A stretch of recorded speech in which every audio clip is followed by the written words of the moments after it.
Two things really made me angry about this. One, it was not offensive interference. It just was not. They were both competing for the ball. It was a good competitive football play late in the game. And I hate to say late in the game because that doesn't really matter to me. When Mike McCarthy said after the game, you don't call that in that point, that's beside the point, Mike. I'm on your side, but if it's a bad play, if it's egregious and it happens with 30 seconds left or 15 seconds left, go ahead and call that if it's a penalty. But it wasn't a penalty. That's one thing that made me angry.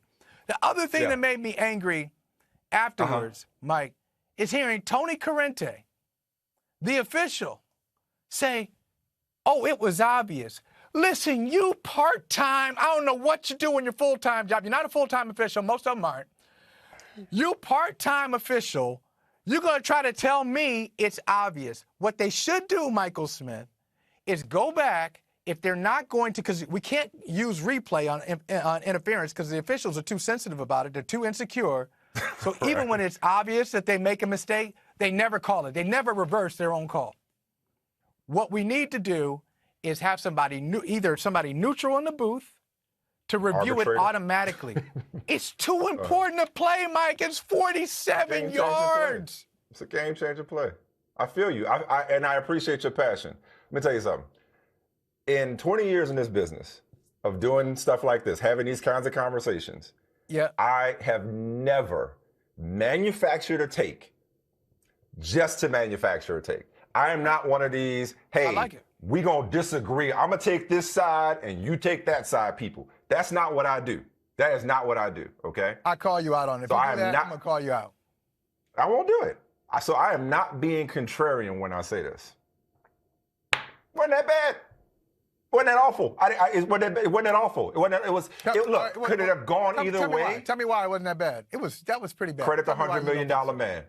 Jalen Ramsey has a lot of tools in his toolkit. He sold the hell out of it. He sold the hell out of it. Like part of being a DB, there's a little bit of acting involved. It looked like Gallup created substantial enough separation. They were hand fighting the whole way down, and Gallup has a right to get Jalen Ramsey off him. But when Gallup extended ever so much, and look, when Jalen did that he sold it. Give him credit for selling it. That's what got the penalty. I guess it's because I've just seen so many egregious pass interference calls. So it's like it's a block charge. It's not a surprise to me when somebody gets it wrong. I just thought that by the letter of the law, in terms of extending your arm to create separation, Jalen Ramsey sold it enough to make it look like just that. I agree with you that they should have let it go, but I have a hard time feigning outrage about it. Like, oh my God, they got robbed. It's the worst call ever. Like, it's like, okay, I get it. That's kind of where I'm at with it. Hi, I'm Mike Tirico, and thanks for watching. Make sure to hit subscribe for the latest news and highlights from NBC Sports.